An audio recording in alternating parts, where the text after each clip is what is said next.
are ready for you. But all these attacks, you have not focused on this budget. You want to attack Bawumia? Bring it on. We have your Mahama. Bring your Mahama on. We'll take you on. Bawumia represent the future.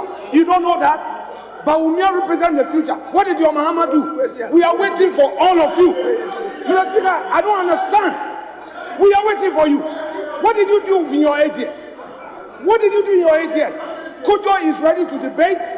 You will hear him. You will sit down and hear him. You will see what he will tell you. What did you do in your 8 years? What did your Mahama do? What did your Mahama do? You want to compare your Mahama to Bawumia, the future of Ghana? We shall see. We're ready for you. Mr. Speaker, let's leave them to the past. I thought we had agreed to give Honorable Kojo the opportunity. And then all of a sudden, the deputy majority leader is making his submissions. Yes. Mr. Speaker, I cannot understand the Honourable Member of Parliament for Futu constituency, the Honourable Markin. Mr. Speaker, the fact remains that the Vice President is the chairman of the Economic Management Team. Mr. Speaker, the fact remains that this budget can never be prepared without the input of the chairman of the Economic Management Team. Mr. Speaker, it is only right for members of Parliament to make reference to the stewardship of the Vice President. And Mr. Speaker, he shouldn't run away from the records of the Vice President. Defend the records of the Vice President. We all know that we are in this mess under his supervision. So please, do not bring President Mahama in this matter. He's not the one collecting your taxes. President Mahama is not the one collecting the taxes of state. And so it is only right for members of Parliament to make references to who prepared the budget statement and who is superintending upon this economic mess we are going through. Mr. Speaker, that is the fact, and it should rest there. Honourable members, it's the turn of Honourable Kojo to take 10 minutes to make his submission. But please, let's accept that the highest political platform for national debate is Parliament. It's Parliament.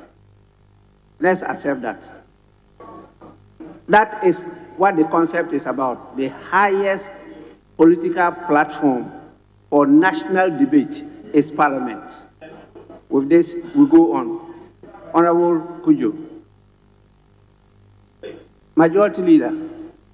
Yes, Speaker, you just indicated that you are granting the minister 10 minutes. The minister is... Yes, my attention has been drawn to that, so I'll give him the... Because you repeated it. I'll give him the 15 minutes. Yes. But, Mr. Speaker, yes, we agree that the highest platform, political platform, is here. But we have rules that debate should relate to the subject matter. It should have relevance. We have rules here. Nobody has made irrelevant submissions here today. All the submissions they've made are relevant.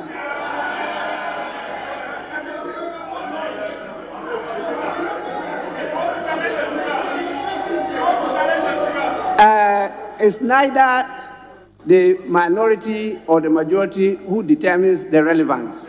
It's the Speaker. And I so determined. Yes, Honourable Kojo.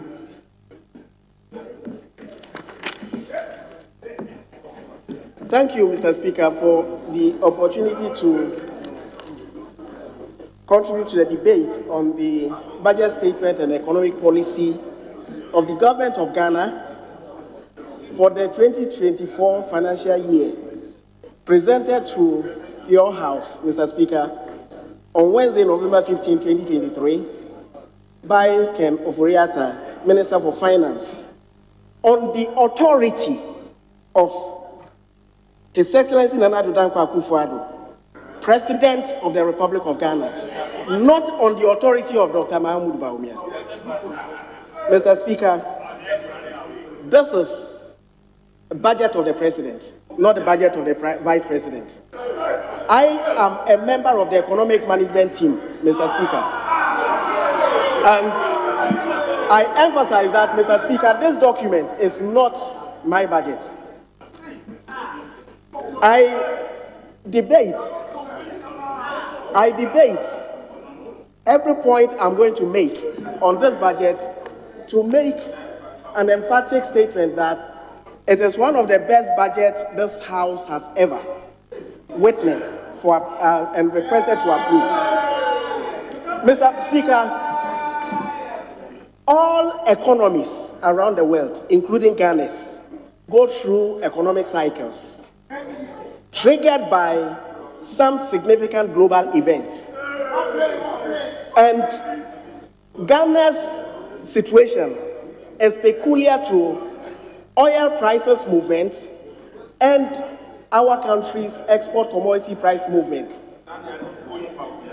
In our peculiar case, in 2020, a global disease called coronavirus hit us and dipped the performance of this government, led by His Excellency the President, Nana Addo Dankwa Akufo-Addo. Now, it is not only Ghana that got hit, Mr. Speaker, so many economies. So when you look at the budget statement from pages 8 to 18 on global and regional development, performance of the world economy, performance of Africa's economy, performance of West Africa's regional economy the statistics have been provided there, and it gives all the trend indication that, Mr. Speaker, most economies went through a downturn and so many things deteriorated.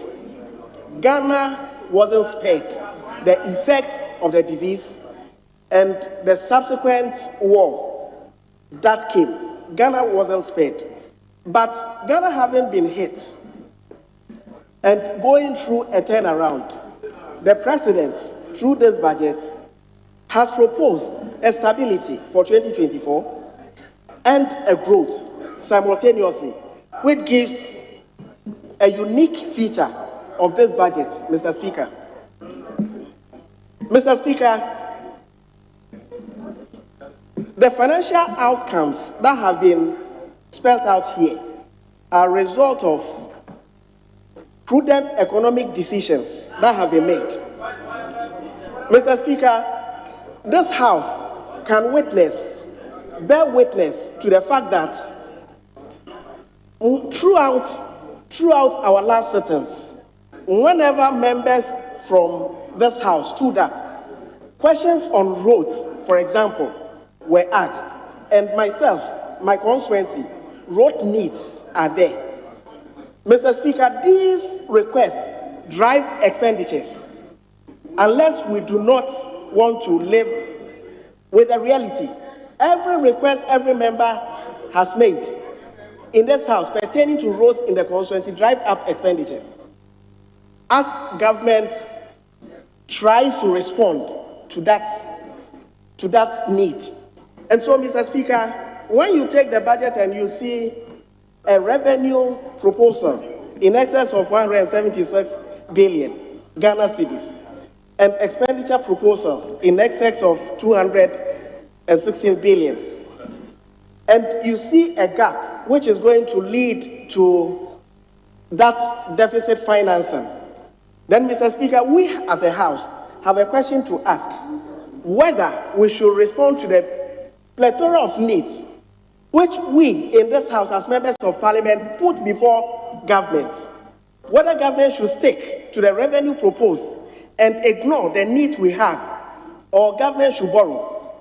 Mr. Speaker, in borrowing, the government through this budget has proposed that it is still going to manage the debt we have, the debt stock, which is not only accumulated by this government or its tenure, but historically, which even includes some Eurobond issued by the NDC when they were in government. It includes it, and which the interest payment accruing is being serviced by this government. And so when we are talking about it, we should be pragmatic in our responses to the contribution to this budget. That's my plea to the House, Mr. Speaker. But fortunately for us, Mr. Speaker, the energy environment which drives economy have been stable, available. Cars haven't queued so far to look for fuel to buy. Gas stations haven't advertised no gas. And electricity largely and significantly have been on, except when we are doing what you call maintenance, routine maintenance. And so, Mr. Speaker, when salaries have been paid, and most importantly, a very significant economic budget line called free SHS have been absorbed since this government came into power. It is new expenditure line which did not exist in the past, but now existing and very significant, and the budget has absorbed it. It is not cancelling it.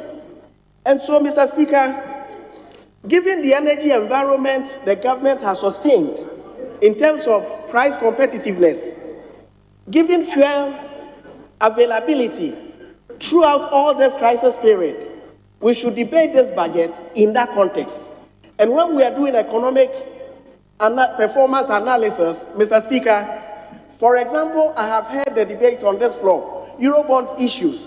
Mr. Speaker, let me put on record that when a member stood up and chastised the government, that the government has issued a Eurobond that will mature in 2061.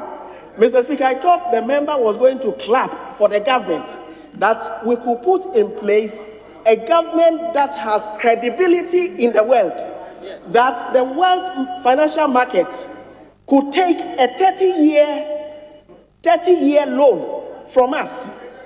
It is good news, and we should emphasize it. Just a minute. Let me listen to a minority. I'll give you enough time. Yes, please.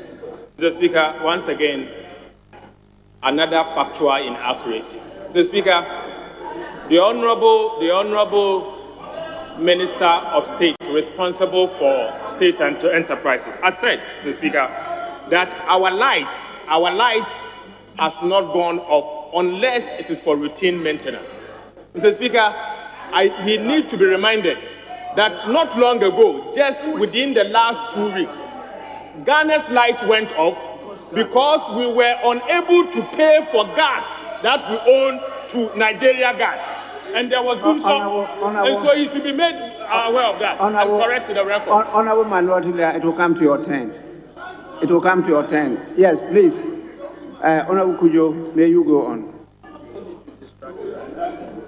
He's going to make his submissions later. Please. Just allow Honorable Kujo to go on.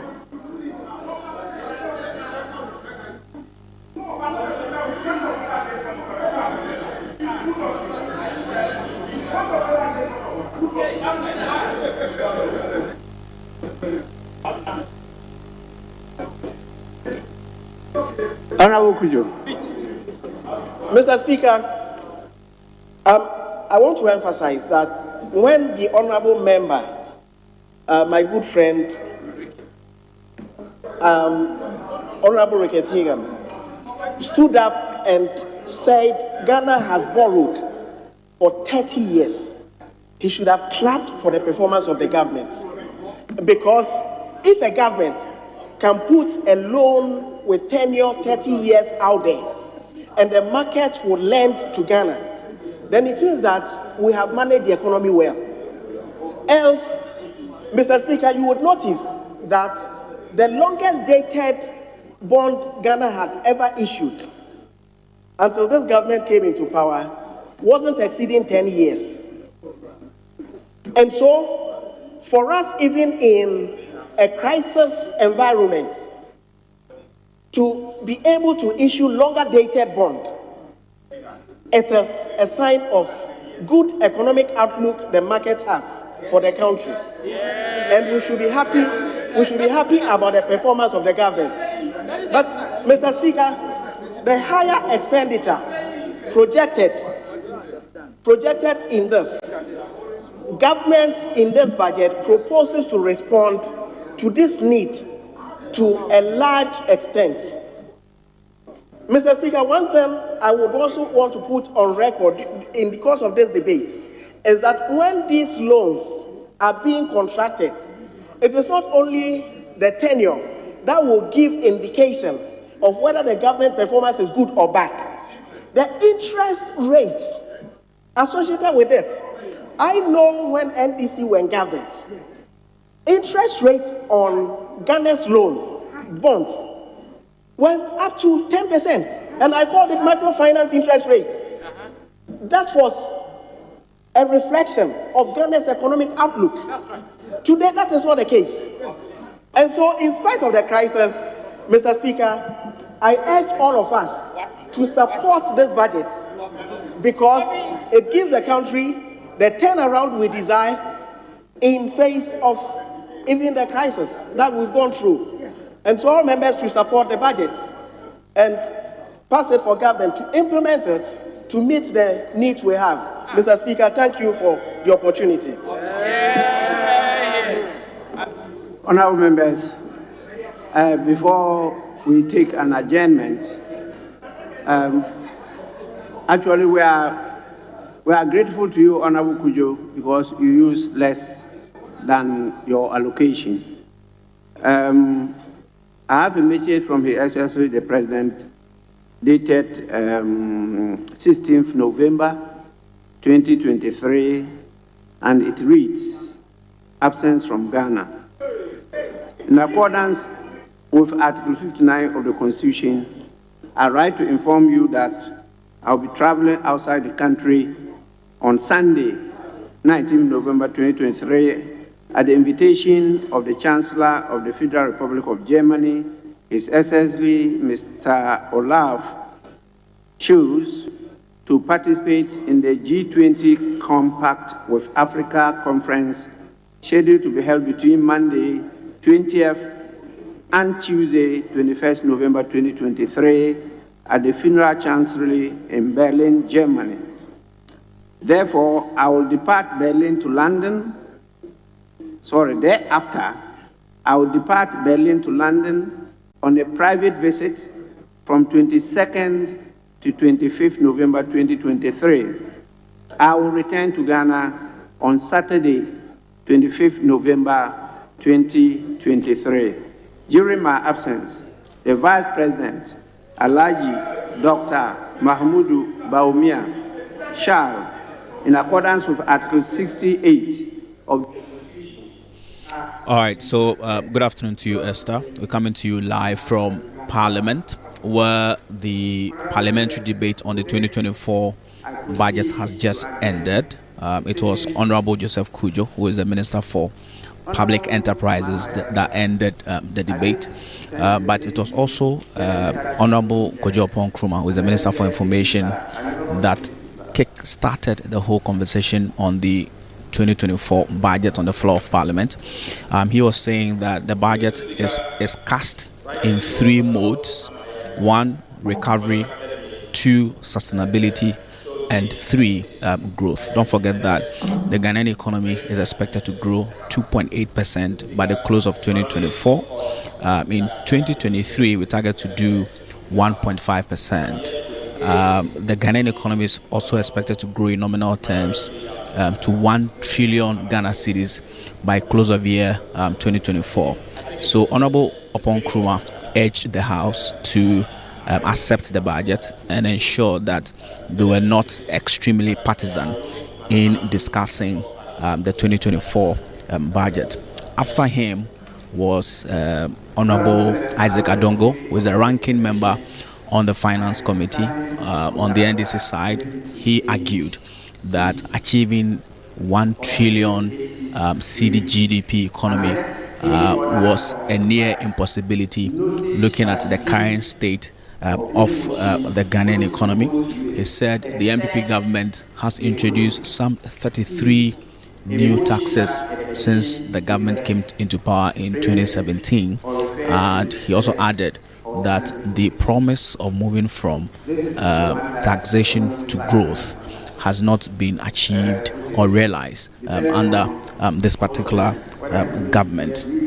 So after Isaac Adongo, was the Deputy Minister of Finance, who is on the majority side, Honorable Abena Osei Asare, and she was urging the House to debate the 2024 budget in the context of the geopolitical happenings, in the context of COVID-19 and the Russian-Ukraine war, and that it was because of these two variables that the country find itself where we find ourselves currently. Don't forget that in 2017 up until 2019, the Ghanaian economy was on a path of growth, growing averagely 6%. Inflation had trended down until COVID hit, until Russia-Ukraine war affected the entire global economy. So she was urging members of the House to debate the 2024 budget in the context of what has happened all over the world. So that was Honorable Obna Osei Asare, who is the Deputy Minister for Finance. Then Honorable John Jinapo, who is also a member of the Finance Committee, former Deputy Minister of Energy under the erstwhile Mahama administration, took the floor. He made the case that COVID cannot be the reason why the Ghanaian economy went through or is going through the current turmoil that we are going through. He's saying that during the MPP government, industry in 2023 grew negative 2.8%. The manufacturing sector grew a negative 1.1%. The construction sector grew a negative 8.9%. And the Ghanaian economy has been rated default. So that was Honorable John Chinapo, a former Deputy Minister for Energy under the Mahama administration. We also saw Dr. Stephen Amoa, who is also a member of the Finance Committee on the MPP side, arguing that the NDC, which tags itself a social democrat, has not been able to introduce any one single pro-poor policy, like the free SHS, like the LEAP, like the National Health Insurance Scheme that the MPP has introduced. That was his argument. Then Honorable Rickett Hagan, who was a Deputy Minister of Finance under the Mahama administration, also took the floor. He said that our Eurobond holders have served notice that they were not going to accept the terms that the government was offering in terms of restructuring our external debt. And so as we speak, it will be very difficult to secure the next tranche of the IMF resource of $600 million, which we so much need now.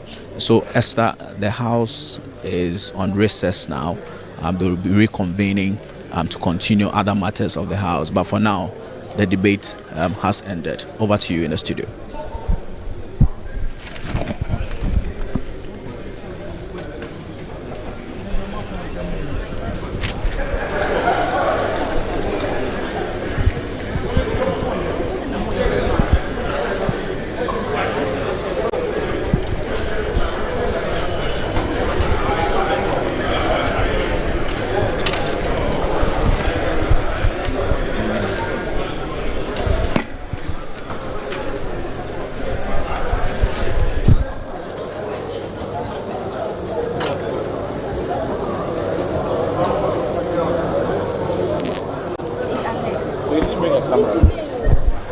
You didn't bring a camera that we can do some interviews down there. You can use their backpack, cheap.